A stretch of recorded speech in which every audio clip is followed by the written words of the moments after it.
함께 보실 하나님 말씀은 신약성경 요한계시록 4장입니다. 오늘 8월 4일 요한계시록 4장을 읽는 날인데 4장은 길지 않으므로 1절부터 마지막 11절까지 함께 봉독하겠습니다. 신약성경 요한계시록 4장 1절부터 11절까지 말씀, 신약성경 403쪽 전후를 보시면 되겠습니다. 1절부터 함께 봉독합니다. 이 일 후에 내가 보니 하늘에 열린 문이 있는데 내가 들은 바 처음에 내게 말하던 나팔 소리와 같은 그 음성이 이르되 이리로 올라오라.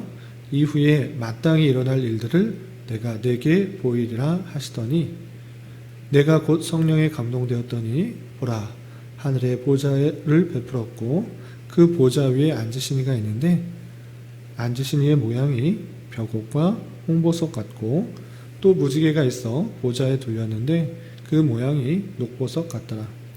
또 보좌에 둘려 24 보좌들이 있고 그 보좌들 위에 24 장로들이 흰옷을 입고 머리에 금관을 쓰고 앉았더라. 보좌로부터 번개와 음성과 우레소리가 나고 보좌 앞에 켠 등불 7이 있으니 이는 하나님의 7 영이라. 보좌 앞에 수정과 같은 유리바다가 있고 보좌 가운데와 보좌 주위에 4 생물이 있는데 앞뒤에 눈들이 가득하더라. 그 첫째 생물은 사자 같고 그 둘째 생물은 송아지 같고 그 셋째 생물은 얼굴이 사람 같고 그 넷째 생물은 날아가는 독수리 같은데 4 생물은 각각 6 날개를 가졌고 그 안과 주위에는 눈들이 가득하더라. 그들이 밤낮 쉬지 않고 이르기를 거룩하다 거룩하다 거룩하다 주 하나님 곧 전능하신 이여 전에도 계셨고 이제도 계시고 장차 오시리라 하고 그 생물들이 보좌에 앉으사 세세토록 살아계시는 이에게 영광과 존귀와 감사를 돌릴 때 24 장로들이 보좌에 앉으신 이 앞에 엎드려 세세토록 살아계시는 이에게 경배하고 자기의 관을 보좌 앞에 드리며 이르되 우리 주 하나님이여 영광과 존귀와 권능을 받으시는 것이 합당하오니 주께서 만물을 지으신지라. 만물이 주의 뜻대로 있었고 또 지으심을 받았나이다 하더라. 아멘. 네, 감사합니다. 오늘 말씀 읽기 본문은 요한계시록 4장입니다. 우리가 앞에서 살펴본 2장과 3장에서는 예수님께서 아시아의 7 교회에 보내는 편지의 내용들을 살펴보았습니다. 단순히 아시아의 7 교회로만 국한지어서 생각할 것이 아니라 오고 오는 세대의 모든 교회에게 하시는 말씀으로 알아 주님께서 모든 것을 아시는 그런 분으로서 우리에게 책망하고 또 격려하는 그 말씀들을 우리에게 해당되는 말씀으로 읽어야 될 것이다, 이렇게 교훈받았습니다. 그리고 오늘 읽게 되는 4장과 내일 읽게 되는 5장에서는 천상 예배의 모습을 보여주면서 우리가 어떤 식으로 하나님께 나아가야 될 것을 상징적으로 표현하고 있는데 그 내용을 좀 살펴보도록 하겠습니다. 우선 이 4장 이하에 나오는 4장과 5장 그리고 계속적으로 이낼 떼는 것과 나팔을 부는 것과 등등의 이 이후에 나오는 여러 가지 그런 모습들이 있는데 먼저 생각해야 될 것은 상징적으로 표현했다라는 그 부분들을 인식하고 읽어 나가야 될 것입니다.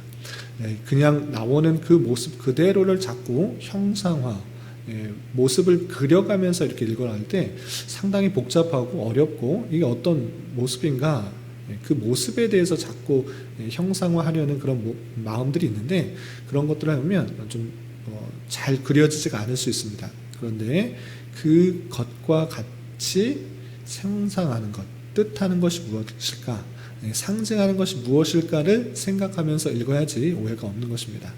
특별히 요한계시록을 읽을 때 우리가 처음에 말씀드렸던 것 같이 이 시대적 상황을 고려하면서 읽으면 좋겠다라고 했는데 이때 당시에 같은 그 탄압과 핍박이 있었던 때였습니다. 그래서 이 말씀을 읽을 때 성경에 대해서, 구약과 신약 성경에 대해서 어느 정도 지식이 있는 사람이라면 이 내용이 뜻하는 것이 무엇인지를 쉽게 생각할 수 있지만 전혀 알지 못하는 핍박하는 로마 그런 황제나 집권자들에게서는 전혀 무슨 내용인지를 알아들을 수가 없는 내용으로 기록된 것입니다. 그런데 우리가 신약 성경과 구약 성경의 그 내용들을 어느 정도 알고 있다고 하면 그것이 상징하는 것이 무엇인지를 잘 깨달아 이 내용이 그렇게 어렵게 느껴지지 않는 것입니다. 그래서 상징론, 다양한 상징으로 쓰여 있기 때문에 너무 어렵다 생각해서 멀리 하는 것이 아니라 그것이 뜻하는 것이 무엇일까를 생각하면서 조심스럽게 상징하는 바를 구약과 신약에 있는 내용들을 빌어서 잘 이해하면 위로가 되고 참으로 소망이 되는 그런 말씀으로 우리가 받아들여야 될 것입니다. 그러면 오늘 4장의 말씀이 어떤 내용들이 있는지 좀 살펴보도록 하겠습니다. 4장 1절에서 보면 이 일 후에 라고 되어 있는데 이 일 후는 어떤 것인가? 아시아의 7교회에 보내는 편지들에게 했던 그 말씀들을 2장과 3장에서 하는데 그렇게 7교회에 하시는 말씀들이 있은 후에 있었던 일이다라는 것입니다.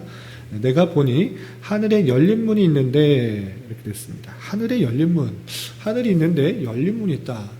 하늘에 문이 있으면 어떻게 있을 것인가? 계속적으로 그것들 모양을 형상화하려고 하는 그런 마음들이 있는데 그렇게 읽다 보면 너무 어려운 것들이 많이 있는 것입니다. 하늘이 무엇이고 또 하늘에 있는 열린 문이 무엇인가? 이런 것들을 상징적으로 우리는 생각할 수 있어야 되는데 하늘과 열린 문에 대해서 교환이 잘 되어 있기 때문에 말씀기 책자의 교환을 좀 참고하시기 바랍니다. 하늘 무엇일까? 하나님의 신성이 있고 초월적이고 하나님의 영광을 나타내는 대표적 이미지다라는 것입니다. 우리가 조금만 높은 곳에 올라가면 모든 것을 좀 더 많은 것을 볼 수 있습니다. 높이 올라갈수록 또 많은 것을 볼 수 있는데 하늘이 가장 높은 그런 곳으로 생각되는 것입니다. 그래서 그 곳에서는 모든 것을 다 지켜볼 수가 있고 모두가 다 우러러보는 그런 형상과 이미지가 있는 것입니다. 그래서 하나님의 신성이 계시고 또 초월적이고 하나님의 영광으로서 모든 것을 다 통치할 수 있는 그런 곳으로 우리가 생각할 수 있는 것입니다. 그런데 열린 문이 있다. 하늘에 열린 문이 있다. 그렇다면 그곳으로 갈 수 있는, 오고 갈 수 있는 그런 창구라고 할 수 있는데 그것이 그것을 뜻하는 것이 무엇인가 라고 할 때 모든 복의 원천, 자비와 긍휼과 계시가 허락되는 그런 통로가 있는 것입니다. 그래서 그 하나님의 영광 가운데 갈 수 있는 곳으로 갔다 이렇게 생각하면 될 것이지 문이 어떻게 생겼는가, 문이 얼마나 클 것인가, 문의 모양은 어떤 형식으로 되었을까 이렇게 생각하는 것들을 자꾸 형상화를 하려는 것들은 좀 조심스러운 것인 것입니다. 생각하는 것이 무엇인가, 드러내려고 하는 것이 무엇인가를 계속적으로 생각할 수 있어야 될 것입니다. 그렇게 하늘에 열린 문으로 올라가서 어떤 일들이 있는가 보시면 2절 내가 곧 성령에 감동되었더니 보라 하늘의 보좌를 베풀었고 그 보좌 위에 앉으신 이가 있는데 하늘의 보좌, 그 보좌는 어떤 모양일까, 얼마나 클까 이런 식으로 계속 생각할 수 있는데 보좌에 있다라는 그 표현, 구약에 여러 번 등장하는 그런 형상입니다. 하나님의 보좌가 어떤 보좌인가 라고 했을 때 그 보좌는 왕이 앉아있는 그런 곳으로서 통치를 뜻하는 그런 상징적인 용어인 것입니다. 그래서 하늘의 보좌를 베풀었고 그 보좌 위에 앉으신 이가 있는데 라고 했을 때 구약의 여러 표현들을 아는 사람이라면 쉽게 이것이 삼위일체 하나님의 모습이다라는 것들을 이해할 수 있도록 되어 있는 것입니다.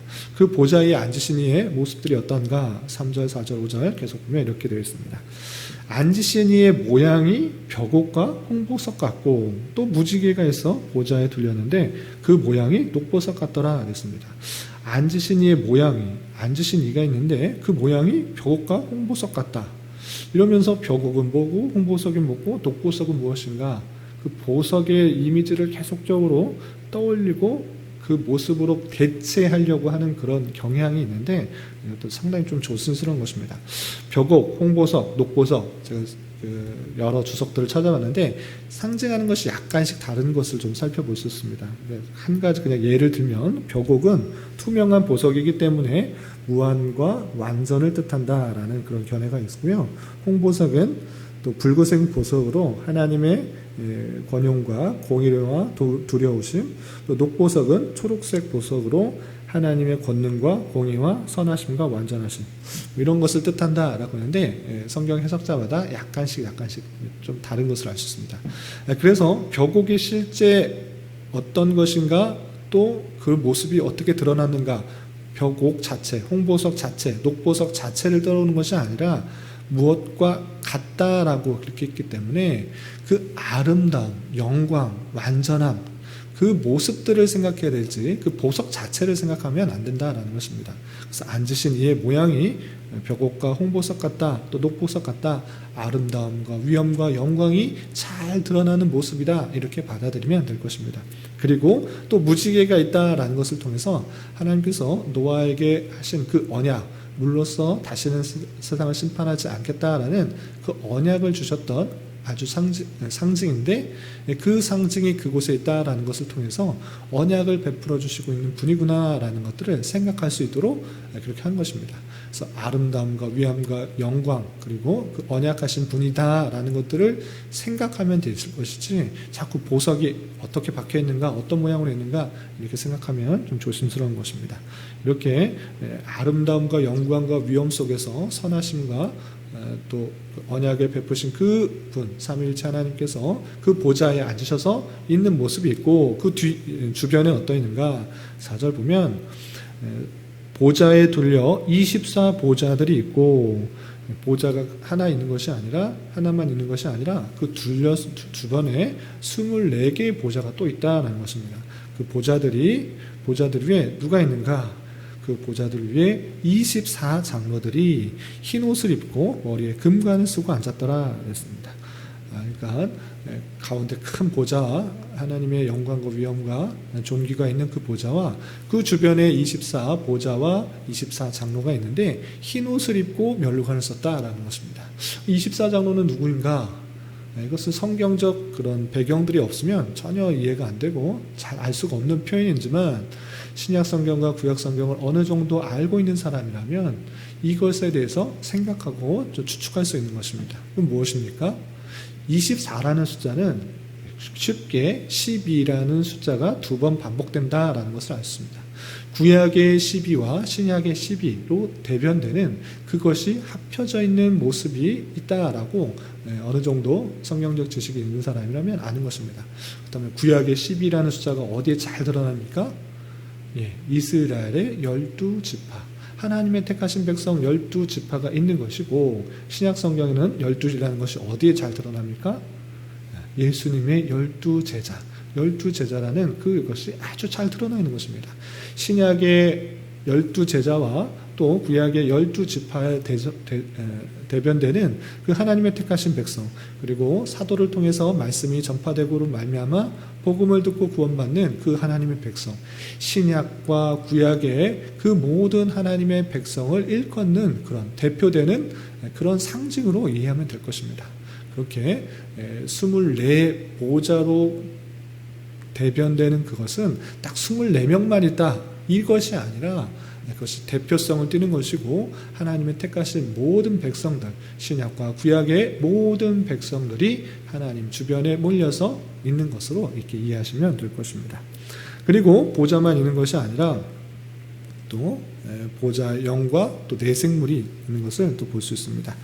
또 5절 보면 보좌로부터 번개와 음성과 우레소리가 나고 보좌 앞에 현 등불 7 있으니 이는 하나님의 7영이라 했습니다. 여기서도 마찬가지로 하나님의 7영, 영이 7개 있다는 것이 아니라 7이 대표하는 그 상징성, 완전한 영, 성령을 뜻하는 것이고 성령이 있는 것이고 또 보좌로부터 번개와 음성과 우레소리가 났다. 이런 표현을 통해서 그 하나님의 현현의 모습을 볼 수 있습니다. 이것이 어디에 잘 드러났습니까? 성경 곳곳에 여러 번 표현되지만 대표적인 것이 시내산에서 모세가 율법을 받을 때 이런 모습이 나타난 것입니다. 번개, 음성, 우레소리가 나서 하나님께서 그곳에 현현하셔서 역사하시고 나타나신다는 것들을 표현해 줄 때, 드러낼 때 이런 표현이 쓰였는데 그것이 그대로 표현되고 있는 것입니다. 그래서 하나님께서 현현하셔서 운행하시고 다스리고 섭리하시는 그 모습들을 드러내고 있는 것입니다. 그리고 그 보좌 주변에 어떤 것들이 있는가 7절에 보면 6절과 7절 보면 보좌 앞에 수정과 같은 유리바다가 있고 보좌 가운데와 보좌 주위에 네 생물이 있는데 앞뒤에 눈들이 가득하더라. 보좌 앞에 수정과 같은 유리바다가 있고, 그래서 바다라고 했을 때 그 해변에 뭐 태평양 뭐 이런 바다가 아니라 제사를 드릴 때 그 제사를 드리러 가는 제사장이 손을 씻고 발을 씻는 정결케 하는 그런 큰 물 두멍이 있었던 것입니다. 그 우물 같은 그 바다를 뜻하는 것인데, 그 유리와 같은 바다가 있다라는 것이고, 또 보좌 가운데와 보좌 주위에 네 생물이 있다라고 했습니다. 근데 네 생물이 어떤 모습인가? 앞과 뒤에 눈들이 가득하다 이렇게 되어 있고, 앞과 뒤에 눈이 가득하다 그러면 또 앞과 뒤에 눈이 얼마나 되어 있는가, 얼마나 빽빽하게 있는가, 눈의 크기는 얼마나 할 것인가, 이렇게 생각할 수도 있는데, 그렇게 자꾸 형상하는 것은 조심스러운 것입니다. 또 이따 생물과 함께 이것에 대해서 해석을 하도록 하겠습니다. 그런데 네 생물이 어떤 모습인가? 7절 보면 그 첫째 생물은 사자 같고, 둘째 생물은 송아지 같고, 셋째 생물은 얼굴이 사람 같고, 넷째 생물은 날아가는 독수리 같다. 네 생물이 있는데 첫째는 사자, 둘째는 송아지, 셋째는 사람, 넷째는 독수리 같다. 이렇게 되어 있고, 네 생물 8절 보면 네 생물은 각각 6날개를 가졌고 그 안과 주위에는 눈들이 가득하다 되어 있습니다. 이렇게 자꾸 그 모습들을 드러냈기 때문에 그 모습을 이미지화하려고 하는 그런 모습들이 있지만, 그렇게 만들다 보면 아주 기괴한 모습이 드러납니다. 온몸에 앞과 뒤에 눈이 가득하고, 또 날개가 6이 있고, 또 첫째 생물은 사자 같고, 둘째는 뭐 소 같고, 셋째는 얼굴 사람 같고, 나라는 독수리 같고, 이런 식으로 표현할 때 그 어떻게 생겼을까 할 때 조심스럽다라고 했습니다. 이것을 뜻하는 게 무엇이냐? 상징적으로 생각해야 될 것입니다.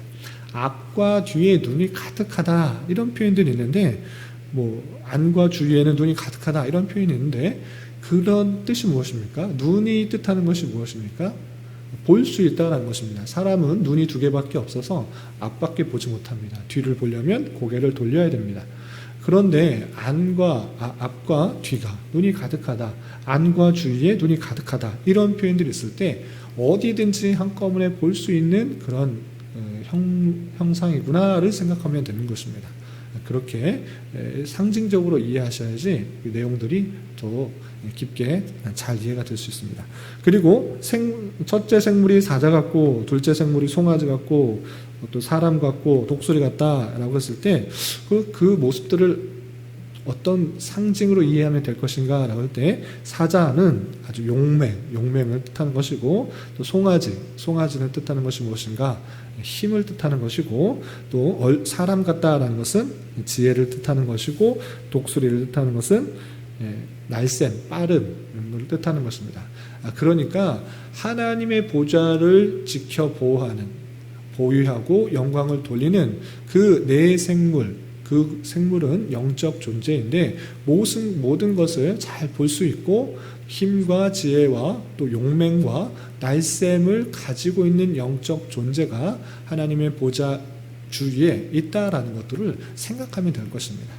그런 영적 존재, 그것이 하나님의 보좌 가운데 있어서, 보좌 주변에 있어서 그것을 함께 있다라는 것들로 이해하시면 될 것입니다. 그렇다면 그 네 생물이 무엇을 하는가? 그것이 오히려 더 중요한 것입니다. 무엇을 하고 있는가? 8절을 계속 읽어보면 그들이 밤낮 쉬지 않고 이르기를, 밤낮 쉬지 않고 말을 한다고 합니다. 무슨 말을 하는가? 거룩하다 거룩하다 거룩하다 주 하나님 곧 전능하시니요, 전에도 계셨고 이제도 계시고 장차 오실이라 하시고 이시라 하고 라고 되어 있습니다. 그러니까 네 생물이 6날개를 가지고 하는 그 말이 중요한데, 밤낮 쉬지 않고 하나님께 영광을 돌리고 있는 그 모습입니다. 하나님께 그 모든 영광을 주님께 돌리고 있는 그 모습 가운데 있다라는 것을 알 수 있습니다. 이 거룩하다 거룩하다 거룩하다 이 표현도 언제 나오는 것입니까? 보좌의 모습도 그러고, 또 네 생물의 모습도 그러고, 또 거룩하다 거룩하다 거룩하다 6날개를 가지고 하나님께 영광을 돌리는 그 모습들, 그것이 어디 나오는 것입니까? 구약 성경을 잘 읽어보면 다 나오는 것입니다. 다니엘과 또 에스겔과 또 이사야에 계속적으로 반복되는 하나님의 그 형상과 천사들의 모습들을 그대로 빌어서 또 표현하고 있는 것입니다.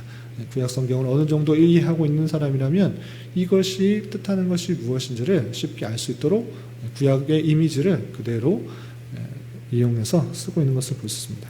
그렇게 내 생물이 하나님께 영광을 돌리는 모습이 있고, 그러면 내 생물은 하나님께 영광을 돌리고 그 주변에 있던 24장로들은 무엇하는 것인가?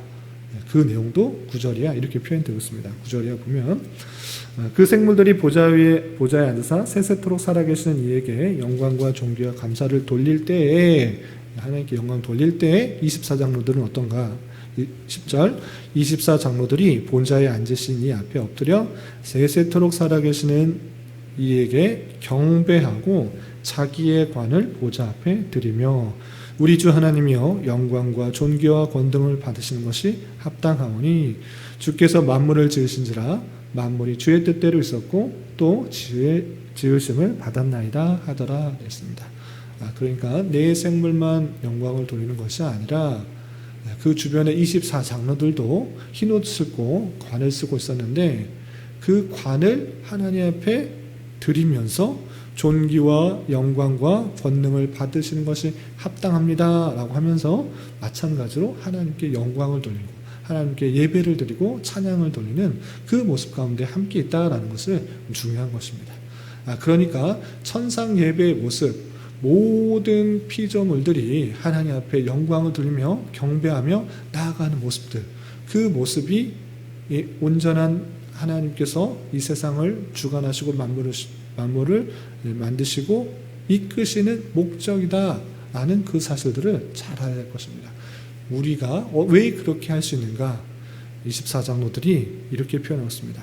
주께서 만물을 지으신지라 만물이 주의 뜻대로 있었고 또 지으심을 받았나이다 라고 깨달아 그것을 하나님께 영광을 돌리는 것입니다.